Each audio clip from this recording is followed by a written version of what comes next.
क्या करूं, क्या बता दूं? इसने दस्त के तने को घूरते हुए गोया इससे सवाल किया। यह कोई मामूली बात तो नहीं है जिसे जब चाहे चुपचाप बर्दाश्त कर लिया जाए। धोखा, बेवफाई, माशरती और मजहबी इक़्तिदार की धज्जियाँ उड़ाकर रख देने वालों का जुर्म को नकाब ना करना भी तो एक जुर्म ही है, और मैं इस जुर्म का इर्तिकाब कर रही हूँ। इसकी नज़रें दरख्त के पत्तों में उलझ कर रह गईं। आम का ये घना दरख्त जो मौसम ना होने के बायस फिलहाल फल से हाली था, आज इसे उदास उदास लग रहा था। लेकिन इतनी बड़ी बात बताने के लिए अल्फाज कहाँ से लाऊं? मेरी ज़ुबान तो हया के मारे सच को बयान ही नहीं कर सकेगी, जो इतना तल्ख और शर्मनाक है कि मुझे इसके बारे में सोचते हुए ही घबराहट महसूस हो रही है। रिवायती माहौल में परवरिश पाने वाली वो लड़की जिसने कभी बाप भाई के साथ बैठकर कोई हिंदी फिल्म तक ना देखी, इस शर्मनाक सच्चाई को अपनी ज़ुबान से बयान करने के ख्याल से पसीना पसीना होने लगी। लेकिन ना बताने की सूरत में भी तो फरेब और बेशर्मी का ये सिलसिला दराज होता चला जाएगा। मुजरिमान मजीद दलेर और ढीठ हो जाएंगे। इसने दरख्त से गिर जाने वाला एक जर्द पत्ता उठाकर बेख्याली में इसे ज़ोर से मसल दिया। बात खुलने की सूरत में बहुत ज़्यादा बढ़ भी तो सकती है। अगर रद्द अमल में कोई इंतहाई कदम उठाएगा तो मेरा अपना नाकाबिले तलाफ़ी नुकसान हो जाएगा। इसने मामले को एक दूसरे जाविये से सोचा तो घबराहट मजीद सवा हो गई। दरख्त में बैठी चिड़ियों के शोर भी एकदम बहुत बुलंद हो गया, लेकिन अपने अंदर के शोर के मुकाबले में इसे ये शोर बिल्कुल महसूस ना हुआ। माहम किसी ने इसके शाने को हिलाकर बुलंद आवाज़ में पुकारा तो वह चौंक कर इसकी तरफ मुतवज्जे हुई। कब से पुकार रही हूँ तुम्हें, लेकिन तुम न जाने किन ख्यालों में डूबी हुई हो कि सुनती नहीं। वो इसकी अजीज़ दोस्त सादिया थी जो कुछ हफ्गी से इससे शिकवा कर रही थी। हाँ, वो मैं किसी सोच में डूबी हुई थी। तुम बताओ, तुम क्या कर रही थी? इसने दरख्त के तने के साथ अपना बैग उठाकर गोद में रखा। भूख लग रही है यार, फ्री पीरियड है तो मैंने सोचा कैंटीन चलकर कुछ पेट पूजा ही कर लेते हैं, लेकिन तुम्हारा कुछ अता पता ही नहीं था। बड़ी मुश्किल से लड़कियों से पूछती पाछती यहाँ पहुँची हूँ, सादिया ने किसी कदर हफ्की से कहा। हाँ, वो मेरे सर में थोड़ा दर्द हो रहा था तो मैं ये सबसे हटकर यहाँ आकर बैठ गई। बैठने के लिए इस असेवज़दा दरख्त के सिवा और कोई जगह नहीं मिली तुम्हें? मालूम है ना कैसे कैसे किस्से मशहूर हैं इस दरख्त के मुतल्लिक। सादिया ने इसे भी अम्मा की तरह डपटा। सब कहने की बातें हैं यार, वैसे भी मुझे लगता है कि हम इंसान जितने खौफनाक हो चुके हैं, भूत प्रेतों ने भी हमसे पनाह मांगनी है। इसने एक छोटा सा पत्थर उठाकर दूर फेंकते हुए बेजारी से जवाब दिया। क्या बात है माहम, घर में कोई मसला है क्या? सादिया को एहसास हुआ कि मामला सर दर्द के अलावा कुछ और है, इसलिए इस बार खोजती नज़रों से टटोलते हुए सवाल किया। नहीं यार, बस ऐसे ही अम्मा की याद आ रही है। इसकी आवाज़ खुद बहुत ही नमी में घुल गई और दिल ने शिद्दत से ख्वाहिश की कि काश अम्मा जिंदा होती। इसे यकीन था कि अगर ऐसा होता तो सब कुछ ठीक होता। आह मेरी प्यारी, सादिया ने बेख्तियार इसे अपनी बाहों में भेज लिया। माम के अंदर से घुटन आंसू कतरों की सूरत में इसकी आंखों से निकलने लगे। ये कतरे सादिया के शाने में जज्ब होते गए। तुम आंटी की मगफरत के लिए दुआ किया करो और यूं उदास ना हुआ करो। अगर तुम उदास रहोगी तो आंटी की रूह को तकलीफ होगी। अब वो होले होले इसे समझा रही थी। मैं जानती हूँ, लेकिन कभी कभी अम्मी की शिद्दत से कमी महसूस होती है। अम्मी को भी अभी जाना नहीं चाहिए था सादिया, अभी तो मुझे इनकी बहुत ज़रूरत है। इसके अंदाज में शिकवा था। रब के फैसलों में किसी का दखल नहीं है, तो फिर तुम भी खुशकिस्मत हो कि अम्मा के हाथों परवरिश पाकर इतनी बड़ी हो गई हो कि अपने आप को खुद संभाल सकती हो। मैंने तो अपनी माँ की गोद की गर्मी तक नहीं देखी। माँ के नाम पर एक ऐसी औरत मेरे ऊपर मसलत की गई जो लू के थपेड़ों की तरह हर वक्त मेरा वजूद जुलसाने पर तुली रहती है। सादिया बेचारी खुद लहूलुहान थी। पैदा होते ही इस पर सौतेली माँ का अजाब ऐसे नाजिल हुआ था कि सगा बाप भी छीन गया था। थोड़ी बहुत ननिहाल की सपोर्ट थी कि वो किसी न किसी तरह गुजारा कर रही थी। इसके तालीमी हराजात और माहाना जेब खर्च तक इसके मामू अदा करते थे। इसके लिए वो कॉलेज आ पहुंची, वरना सौतेली माँ का तो बस नहीं चलता था कि इसे घर में बिठाकर घर की रही सही जिम्मेदारियाँ भी इस पर डाल दे। ओह, मैं भी क्या बातें ले बैठी हूँ, तुम्हें भी उदास कर दिया। वो सादिया की बात सुनकर शर्मिंदा सी हो गई। इट्स ओके, तुम जानती हो कि मुझे किसी बात को ज़्यादा अपने सर पर सवार करने की आदत नहीं। जो नहीं है इस पर कुड़ने की बजाय जो है इस पर मौज करने की कायल हूँ। और इतला के लिए अर्ज़ है कि कल मामू ने जेब खर्च के साथ साथ माह बदौलत को शॉपिंग के लिए भी पैसे दिए हैं। शॉपिंग को तो बाद में देखेंगे, पहले चलकर कैंटीन में मौज उड़ाते हैं। सादिया ने अपना मूड लम्हों में तब्दील कर लिया और खुश खुश इसे बताने लगी, लेकिन माहम ऐसा नहीं कर सकती थी। इसे हर बात अपने दिमाग पर सवार कर लेने की आदत थी। इस वक्त तो वो सचमुच एक गंभीर मसले से दो चार थी, इसलिए सादिया की तरगीब से मुतासर हुए बगैर बोली, फिलहाल तुम अकेली मौज उड़ाओ, मेरा कुछ खाने पीने को दिल नहीं कर रहा। हाँ भाई, तुम्हारा क्यों दिल करेगा खाने पीने को? कोई हमारी तरह खाली पेट उठकर काली थोड़ी आती हो। बनाया होगा भाभी ने कोई स्पेशल चीज़, आमलेट, कोई फ्रेंच टोस्ट या आलू का पराठा वगैरह, और भैया ने इसरार करके अपनी लाडली बहन को खिलाया होगा। अपनी पेशकश ठुकराए जाने पर सादिया ने जल भुनकर इसे ताना दिया। मालूम है तो फिर क्यों स्टार्ट करती हो? इसने फीकी सी मुस्कुराहट के साथ जवाब दिया। सादिया से बहुत दोस्ती होने के बावजूद वो इसे ये नहीं बता सकी थी कि आज सवेरे वो जहनी तौर पर इतनी उलझी हुई थी कि भाभी के बनाए हुए नाश्ते को नजर उठाकर भी नहीं देखा, और भैया के इसरार को यह कहकर टाल दिया कि रात गए कुछ स्नैक्स लेने की वजह से इसकी तबीयत भारी हो रही है और कुछ भी खाने को दिल नहीं चाह रहा। भैया ने यकीन दिलाने के बाद कि वो कॉलेज की कैंटीन से कुछ ना कुछ खा लेगी, इसे खाली पेट घर से निकलने की इजाज़त दे दी, लेकिन इसका दिल और दिमाग इस बुरी तरह उलझे हुए थे कि अब भी तबीयत खाने पीने की तरफ राग़ब नहीं हो पा रही थी। ठीक है, मत खाना कुछ, मेरे साथ तो चलो। सादिया ने इसे ज़बरदस्ती घसीट लिया, और फिर ये इसी का कमाल था कि इनकार के बावजूद माम को एक समोसे के साथ जूस के चंद घूंट भी पीने पड़े। छुट्टी के बाद जब वो घर पहुंची तो सब कुछ वैसा का वैसा ही था। हस्बे मामूल इसने घर में घुसते ही किचन में झांकने की बजाय अपने कमरे का रुख किया। कपड़े वगैरह तब्दील करके ताज़ा दम होने के बाद वो कमरे से नहीं निकली और सर से पैर तक चादर तार कर बिस्तर पर दराज हो। थोड़ी ही देर गुजरी थी कि दरवाजे पर दस्तक हुई। वो जानती थी कि ये भाभी होंगी, लेकिन फिर भी कोई रद्द ज़ाहिर नहीं किया। माम उठो भाई, क्या बात है? ये आते ही बिस्तर क्यों संभाल लिया है? क्या खाना वाना नहीं खाना तुमने? जवाब ना पाकर भाभी अंदर ही चली और इसे पुकारते हुए इसका शाना भी हिलाया।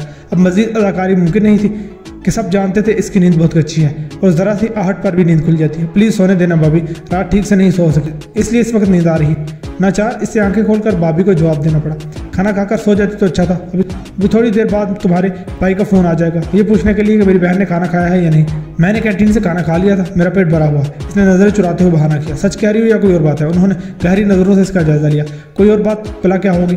इसने एक बार फिर ना सिर्फ नज़रें चुराई बल्कि वो दोबारा से चादर में मुँह छुपा लिया। भाभी कुछ देर वहीं खड़ी पुरसोच नज़रों से देखती रही, फिर खामोशी से बाहर निकल गई। इनके जाने के बाद इसने चादर से चेहरा बाहर निकाला और यकटक छत की तरफ देखने लगी। बेख्वाब आंखों में दुनिया भर का कर्ब था और मुश्किल ये थी कि वो किसी से अपना दर्द शेयर भी नहीं कर सकती थी।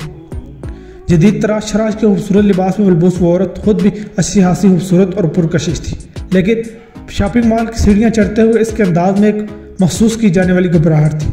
वो एक ऑनलाइन कैब के जरिए वहाँ आई थी और चेहरे की घबराहट के बावजूद इसके अंदाज में माहौल से मानूसियत थी। इसके अंदाज से लगता था कि वो यहाँ पहले भी आ चुकी है, यहाँ के हर गोशे से अच्छी तरह वाकिफ़ है। शॉपिंग सेंटर में दाखिल होते ही इसने सबसे पहले ज़नाना मलबूसात वाले हिस्से का रुख किया। वहाँ से बहुत जल्द 2 जोड़े मुंतखब करके पैक करवाए। ज्वेलरी सेक्शन में नगीने जुड़ा सुनहरी सेट, पर्स और क्लच की कलेक्शन से एक कीमती पर्स खरीदने में भी इसने ज़्यादा देर नहीं लगाई। ये ठीक था कि इसने बाहर शेयर बहुत मयारी देखी थी, लेकिन इसके अंदाज में वाज़ेह उजलत थी। अपनी सारी मतलूबा चीज़ें नहायत तेज़ रफ्तारी से खरीद कर वो बिल जमा करवाने काउंटर पर आई। अभी शॉपिंग सेंटर में रश के औकात नहीं थे, इसलिए काउंटर पर भी रश नहीं था। जब काउंटर पर बैठे शख्स ने इसका बिल बनाकर इसके हवाले किया तो वो अपने लिए कैब मंगवा चुकी थी। बिल की अदायगी के बाद वो बाहर निकली तो कैब भी 1 आध मिनट के फ़र्क में पहुँच गई। कैब इसे लेकर आहिस्ता से मतलूबा मंजिल की तरफ रवाना हो गई। आहिस्ता आहिस्ता इसके चेहरे पर इत्मीनान के असरात दिखाई देने लगे, लेकिन आंखों में बेचैनी बदस्तूर मौजूद थी। दौरान सफ़र कई बार इसने मोबाइल फ़ोन निकाल कर चेक किया। ऐसा लगता था कि इसे किसी की कॉल का इंतजार है, लेकिन बाकी रास्ता भी कट गया, इसकी कोई कॉल नहीं। ड्राइवर को किराए की अदायगी के बाद इसने अपार्टमेंट बिल्डिंग की लिफ्ट की तरफ रुख किया, जिसकी 6ठी मंजिल पर इसकी अजीज़ तरीन दोस्त आबाद थी। लिफ्ट ने इसे लम्हों में 6ठी मंजिल पर पहुँचा दिया। 6ठी मंजिल पर अपने मतलूबा अपार्टमेंट के दरवाजे पर खड़ी वो बेल बजाने के लिए हाथ उठाते हुए लम्हा भर को झिझकी। इसे ख्याल आ गया कि अशना एक एयर होस्टेस है और कुछ नहीं मालूम वो घर पर मौजूद भी है, तो फ्लाइट से आने के बाद आराम ना कर रही हो, लेकिन खुद इसके पास यहाँ तक आ जाने के बाद वापस जाने की गुंजाइश नहीं थी। चुनाचे ना चाहते हुए भी घंटी के बटन पर हाथ रख दिया। पहली घंटी पर ही रद्द में ज़ाहिर हुआ। इत्मीनान कर लेने के बाद फ़ौरन दरवाज़ा खोल दिया गया। हाँ भाई, आज तो लगता है कोई हाथ नहीं है कि आंख खुलते ही सूरज को अपने दरवाजे पर तलू होता देख रही हूँ। उष्णा जो कि अभी तक एक नाइट सूट में मलबूस थी, अपने सामने से देखकर चहकी। सूरज नहीं, चाँद।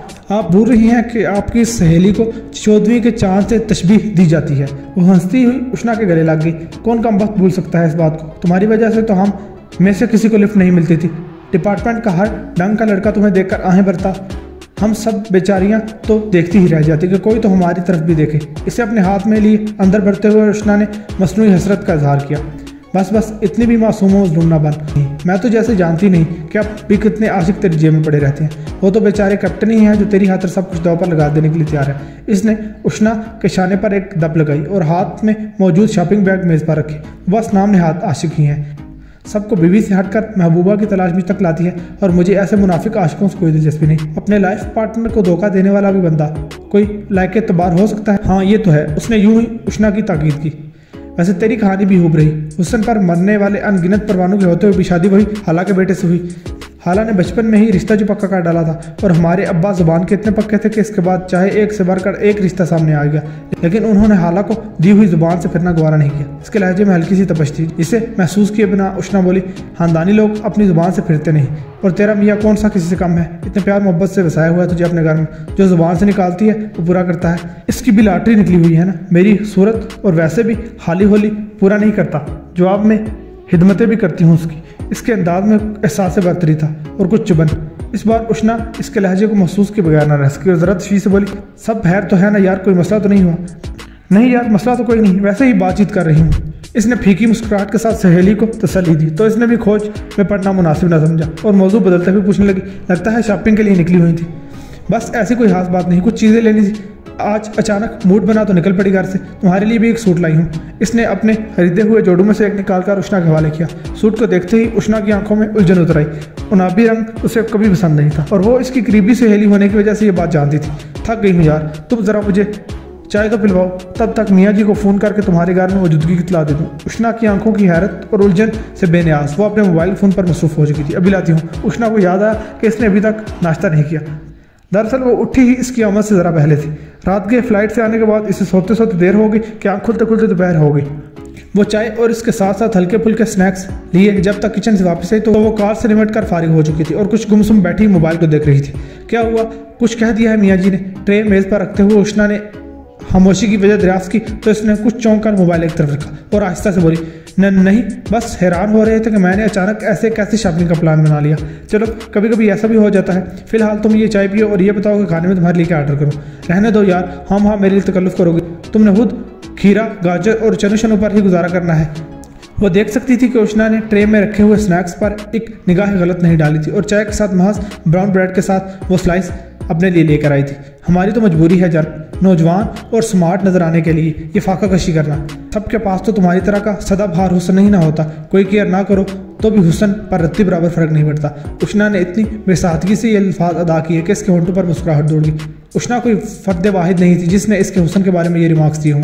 जैसे मेरी जॉब है, इसे चलाने के लिए स्मार्ट और जवान नजर आना बहुत अहम है। जॉब हाथ से निकल गई तो समझो ज़िंदगी मुश्किल हो जाएगी। बस कुछ साल मजीद निकल जाए, मेरे पास सरमाया जमा हो जाए तो फिर अपना बिजनेस स्टार्ट कर दूंगी। वो इसकी कैफियत से बेखबर अपने मुस्तकबिल की प्लानिंग इससे डिस्कस कर रहे। इतनी मुश्किल में पड़ने की बजाय सीधे सीधे शादी कर लो ना, अगला बंदा खुद ही कमा कर खिला देगा तुम्हें। इसने मशवरे से नवाजा। ना बाबा, अपने से मुनाफकत की ज़िंदगी नहीं दी जाती। जिसे चाह वो नहीं मिला, बस अब अकेले ही ठीक हैं। सिर्फ बैठ कर खाने के लिए गले में डोल कौन डाले? उष्णा का ज़िंदगी गुजारने के बारे में अपना नज़रिया था। वालिदैन की वफ़ात के बाद तनहा रह जाने के बावजूद इसके नज़रियात में कोई फ़र्क नहीं आता। पहले शादीशुदा बहनें समझाती भी जाती थी, अब उन्होंने भी इसे इस हाल में छोड़ दिया था। भाई इसका कोई था नहीं कि बाप के बाद किसी मर्द का सर पर हाथ होता, बल्कि वो खुद ही मर्द बन गई थी। मुझे छोड़ो, तुम ये बताओ फैमिली का प्लान कर रही हो? अब तो अच्छा खासा वक्त हो गया शादी को, दे दो मियाँ को तोहफा। वो गुफ्तगू को खुद पर से हटाकर एकदम उसकी तरफ ले। सोचूं कि यार दबाव तो बहुत है मुझे इस सिलसिले में। आए दिन किसी न किसी डॉक्टर से टाइम लेने की बात होती रहती है, बस मैं किसी न किसी तरीके से टाल देती हूँ। इसने बेजारी से कहा, अब मजीद मत टालो। शादीशुदा ज़िंदगी का असल हुस्न बच्चों से है। तुम्हारे केस में मुझे बच्चा पैदा ना करने की कोई वजह भी नज़र नहीं आती। बच्चे से एतराज़ तो वो औरतें करती हैं जिनको अपना कैरियर बनाना हो या फिर कोई माली मसाइल हो। तुम्हारे साथ दोनों ही बातें नहीं हैं तो हो जाने दो ना फैमिली कंप्लीट। ऐसा ना हो कि बाद में कोई कॉम्प्लिकेशंस हो जाए और तुम्हें पछताना पड़े। वो गायब दिमागी से इसकी नसीहतें सुनने और इसका जहन फिर भी कहीं और उलझ चुका था और नजरें रह रहकर मोबाइल की तरफ उठ रही थी। वो आज फिर कॉलेज के पिछले अहाते में मौजूद आम के घने दरख्त के नीचे बैठी थी। आज भी इसका जहन उलझन और परेशानी का शिकार था। मसलसल सोचते रहने में सर का दर्द भी हो रहा था, इसलिए वो आज कॉलेज आने के बावजूद क्लास नहीं ले रही थी। वैसे भी जाने का कोई फ़ायदा नहीं था। उलझन ज़्यादा जहन टीचर की कोई बात समझने से कासिर था। कल भी जो कुछ पढ़ाया गया था सारे का सारा इसके सर के ऊपर से गुजर गया था। कल के बुरे तजर्बे के बाद वो कॉलेज आते ही साथ ही चुपके से पिछले अहाते की तरफ निकल आई। आम के दरख्त के आसेबज़दा होने की शोहरत की वजह से लड़कियां इसकी तरफ रुख नहीं करती, इसलिए किसी की मुदाखलत का इम्कान नहीं था। यहाँ तक कि सादिया के आने की उम्मीद नहीं। मुझे कोई ना कोई कदम तो उठाना ही पड़ेगा। ये इतनी मामूली बात नहीं कि कभी नहीं खुलेगी। किसी दूसरे की ज़बानी बात पहुंचे तो शायद सूरत हाल ज़्यादा ख़राब हो जाए। बेहतर है कि मैं खुद सलीके करीने सब कुछ बता दूँ। आखिर मेरे मौजूद खानदान की इज्जत का मामला है। इस तरह सब कुछ जानते हुए खामोश रहने से बात बढ़ती ही चली जाएगी। कल की तरह आज भी वो इसी उलझन में थी, लेकिन आज किसी हद तक खामोशी तोड़कर सब कुछ कह डालने का फैसला कर लिया था। फैसले को अमली जामा पहनाने के लिए इसे शाम का इंतजार था और और वो कुछ नहीं कह सकती थी कि शाम तक वो अपने फैसले पर कायम भी रह सकेगी या नहीं। ऐसा करती हूँ कि सब कुछ एक मोबाइल में रिकॉर्ड करके खुद सुन लेती हूँ ताकि अंदाज़ा हो सके कि बात करने से हो पा रही है या नहीं। जहन में आई तदबीर को अमली जामा पहनाने के लिए इसने साइड में रखा मोबाइल उठाकर अपने हाथ में ले लिया। कॉलेज में मोबाइल लाने की इजाज़त ना होने के बावजूद कई लड़कियां अपने साथ मोबाइल लेकर आती थी और इसे साइलेंट मोड पर रखकर मौका पाने पर इसे इस्तेमाल कर लेती थी। अपनी उम्र की दीगर लड़कियों की तरह इसे भी मोबाइल फ़ोन इस्तेमाल करने का शौक था और भैया ने इस शौक के बायस इसे एक अच्छा मोबाइल दिला दिया था। इस मोबाइल से अपनी मुख्तलिफ अंदाज में तस्वीर लेना इसका सबसे बड़ा शौक था। दोस्तों के साथ बेशुमार सेल्फीज और कुदरती मनाजिर की तस्वीर भी आए दिन सोशल मीडिया पर डालती रहती थी। हर नई पोस्ट के बाद पढ़ने वालों के कमेंट्स और लाइक्स का भी शिद्दत से इंतजार रहता था, लेकिन 2 दिन से सूरत हाल कुछ ऐसी बन गई थी कि किसी शय में कोई दिलचस्पी नहीं हो रही थी। अब भी इसने महज वॉइस मैसेज भेजने के लिए व्हाट्सएप खोला था। खोलते साथ ही एक अजनबी नंबर से भेजी गई तस्वीर का नोटिफिकेशन मिला तो उंगलियों ने बेसाहता ही हरकत करके इस चैट को खोल लिया। नेटवर्क स्लो होने की वजह से तस्वीरें खुलने में थोड़ा वक्त लगा। पहली तस्वीर जब खुलकर सामने आई तो उसके 14 तबक रोशन हो गए। वो लरजती उंगलियों से स्क्रीन पर दिखाई देती तस्वीरों को ऊपर से लेकर नीचे तक देखती रही। इसमें कोई शक नहीं था कि वो सारी तस्वीर इसी की थी और वो कतन इन्हें फेक करार नहीं दे सकती थी, लेकिन वो ऐसी नहीं थी जिन्हें वो किसी को दिखा सकती। इसने अपनी सबसे करीबी सहेली सादिया तक से इन तस्वीरों का जिक्र नहीं किया। ये सिर्फ ज़ाती तस्कीन के लिए खींची गई वो तस्वीरें थी जो इसने हलवत में ली थी और थोड़ी ही देर में खुद को अपने हुस्न को सराहने के बाद मोबाइल फ़ोन से डिलीट भी करती थी। वो सोच भी नहीं सकती थी कि वो डिलीट शुदा तस्वीरें एक दिन यूं इसके सामने आ जाएंगी कि इन्हें किसी अजनबी नंबर से अरसाल किया गया होगा। ये सब क्या है मेरे खुदा। वो खौफ और परेशानी से लरजती अपना सर थाम कर बैठ गई। इन तस्वीरों को देखकर इसके दिमाग से फिलहाल वो मसला भी निकल गया जिससे वो उलझती अपनी पढ़ाई पर तवज्जो भी नहीं दे पा रही थी। कौन है ये? इसने मेरी पर्सनल पिक्चर जिन्हें मैंने मोबाइल फ़ोन में महफूज भी नहीं किया था कैसे इस तक पहुंच गई? अभी वो इस सवाल के जवाब में मसरूफ़ थी कि इसी अजनबी नंबर से एक पैगाम मसूल हुआ। बहुत खूबसूरत हो तुम, तुम्हारे इस बेहिजाब हुस्न की तस्वीर अगर सोशल मीडिया पर अपलोड कर दूं तो भौचाल आ जाएगा। पैगाम पढ़कर इसका पूरा बदन कांपने लगा। नहीं, खुदा के लिए नहीं। वो ज़ेरे लब बड़बड़ाई। यही बात वो पैगाम भेजने वाले से भी कहना चाहती थी, लेकिन उंगलियों में इतनी कपकपाहट थी कि कुछ टाइप करना मुमकिन ही नहीं था। ये और इस जैसी दूसरी तस्वीरें अगर शेयर कर दी जाए तो और भी स्वाद आ जाए।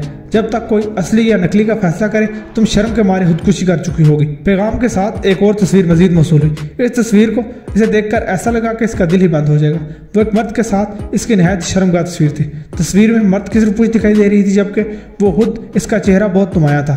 यकीनन ये फोटोशॉप तस्वीर थी, लेकिन भेजने वाले ने बिल्कुल ठीक कहा था। जब तक सही गलत की तस्दीक की जाती वो तुम्हारे शर्म के जान ही ले लेती। हराम मौत मरने से बेहतर है कि मुझसे सौदेबाजी कर लो। थोड़ी सी रकम तुम्हें परेशानी से बचा लेगी। आने वाले नए पैगाम ने से बताया। वो किसी ब्लैकमेलर कैसे चढ़ गई थी, मगर कैसे? ये उसकी समझ से बाहर था। समझने के लिए इसने लरजती उंगलियों से अपने मोबाइल फोन को चेक करना शुरू कर दिया।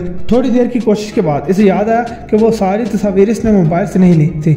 इसका पुराना मोबाइल गड़बड़ कर रहा था। इसकी मुसलसल शिकायत पर भैया ने हफ्ते भर पहले इसे ये नया मोबाइल ला कर दिया था। पुराना मोबाइल उन्होंने इससे ले लिया था कि इसे फरोख्त कर देंगे। इसने मोबाइल भैया के हवाले करने से पहले इसमें मौजूद सारा डाटा डिलीट कर दिया था, लेकिन सारी एहतियात के बावजूद कोई था जिसके पास इसका पूरा अमालनामा मौजूद था और वो इसकी बुनियाद पर इसे ब्लैकमेल कर रहा था। थोड़ी सी रकम तुम्हें परेशानी से बचा लेगी। इसने ब्लैकमेलर के पैगाम में मौजूद इस जुमले को एक बार फिर पढ़ा और सर को जोर से नफी में जुम्बिश दी। कम सिन होने के बावजूद वो पढ़े सुने किस्सों के बायस ये बात जानती थी कि इस तरह ब्लैकमेल करने वाले कभी इतनी आसानी से अपने शिकार का पीछा नहीं छोड़ते और ब्लैकमेलिंग का ये सिलसिला दराज होता चला जाता है। इसके पास तो पहली बार देने के लिए कुछ खास मौजूद नहीं था। पॉकेट मनी से बचाए गए चंद हज़ार या अपने जेर इस्तेमाल छोटी मोटी सोने की ज्वेलरी से वो किसी ब्लैकमेलर का मुंह कैसे बंद कर सकती थी। अम्मी की थोड़ी बहुत ज्वेलरी थी, लेकिन भैया ने हिफाजत के ख्याल से इसे भी बैंक लाकर में रखवा दिया था। ऐसे में वो किसी बड़ी रकम का बंदोबस्त कैसे कर सकती थी? वो जितना सोच रही थी इतना ही इसका दिमाग चकरा रहा था। अपने चकराते सर को संभाल कर इसने खड़े होने की कोशिश की तो जोर से उबकाई आ गई और ऐसा लगा कि मैदे में सब कुछ उलट कर बाहर आ जाएगा, लेकिन पानी की मामूली सी मिकदार के सिवा कुछ बाहर ना आया। आता भी कैसे? इसने कुछ खाया ही नहीं था। जहनी परेशानी और उलझन के बायस इसकी भूख प्यास उड़ गई थी। खुद को संभालने के लिए वो एक बार फिर वहीं बैठ गई और बैग से पानी की छोटी बोतल निकालकर 2 घूंट पानी पिया। जब कैफियत कदर बेहतर महसूस हुई तो उठकर धीमे कदमों से चलती हुई एडमिनिस्ट्रेशन ऑफिस की तरफ रवाना हो गई। 15-20 कदमों का ये छोटा सा फासला तय करते हुए इसका सारा जिस्म पसीने में नहा गया। मैं ऑफिस के दरवाजे पर खड़े होकर इसने नकाहट ज़दा आवाज़ में मौजूद वहाँ मिस मरीना को पुकारा और सहारे के लिए मजबूती से चौखट को थाम लिया। माम आइए, अंदर आइए। क्या हुआ है आपको? क्या तबीयत खराब हो रही है? इसकी आवाज़ पर मुतवज्जा होने वाली मिस मरीना ने इसके माथे से फूटने पसीने और चेहरे की जर्द रंगत को देखा तो परेशान हो गई और खुद आगे बढ़कर इसे सहारा दिया। क्या हुआ है आपको? तबीयत खराब थी तो कॉलेज क्यों आई? इससे सहारा देकर एक कुर्सी पर बिठाने के बाद वो फिक्रमंदी से बोली, घर पर ठीक थी मैम, कॉलेज आने के बाद ही खराब हुई है तबीयत। इसने नहीफ आवाज़ में जवाब दिया और एक बार फिर उबकाई ली। कुछ उल्टा सीधा तो नहीं कहा आपने? उन्होंने तशवीशज़दा लहजे में पूछा। जवाबन इसने जुबान से जवाब देने के बजाय माँ सर को जुम्बश दी और मेज़ पर सर रखकर आंखें बंद कर ली। मिस मरीना ने इसके माथे को छुआ तो एहसास हुआ कि वो बुरी तरह बुखार में जल रही है। उन्होंने शदीद तशवीश के आलम में इंटरकॉम पर प्रिंसिपल से रब्ता किया और इन्हें इसकी हालत से आगाह किया। इनकी तरफ से इन्हें चंद हदायत दी गई। इन हदायत की रोशनी में उन्होंने इससे सिलसिला कराम शुरू की। अपने घर का फ़ोन नंबर दें ताकि हम आपके घर में इन्फॉर्म कर दें, ताकि वहाँ से कोई आपको आकर ले जाए। माहम ने खामोशी से इन्हें नंबर बता दिया। वो इसके दिए गए नंबर पर कॉल करने की कोशिश करने लगी। कई बार कोशिश के बावजूद इन्हें कामयाबी हासिल नहीं है। घंटी बज रही है लेकिन कोई फ़ोन उठा नहीं रहा। कई बार कोशिश में नाकाम होने के बाद उन्होंने बेबस अंदाज में इसे मुतले कर दिया। शायद फ़ोन डेड हो गया होगा या फिर भाभी किसी काम से कहीं बाहर गई होंगी। मेरे ख्याल में इस वक्त भाभी के सिवा कोई घर नहीं होता। घर के किसी फर्द का मोबाइल नंबर याद हो तो बताओ। उन्होंने मुतालबा किया। नहीं याद, इसने शर्मसारी से जवाब दिया। भैया कई बार इससे कह चुके थे कि वो कम से कम इनका मोबाइल नंबर ज़बानी याद कर ले ताकि किसी ज़रूरत के वक्त इन्हें कॉल कर सके, लेकिन इसने तवज्जो ही नहीं थी और आज इस बेपरवाही का नतीजा भुगत रही थी। असल में मोबाइल पर एक क्लिक पर नंबर सामने आ जाने की सहूलत के बायस तो बहुतों की तरह इसे भी नंबर याद करना एक हमाकत लगती थी। वो चाहती तो अब भी अपने बैग में साइलेंट मोड पर रखे मोबाइल से भैया का नंबर मिला सकती थी, लेकिन कॉलेज की इंतजामिया की मोबाइल ना रखने की पॉलिसी की वजह से मजबूर थी। इसे अच्छा था कि अगर इसने मोबाइल बैग से निकाला तो इससे मिस मरीना जब्त कर लेंगी।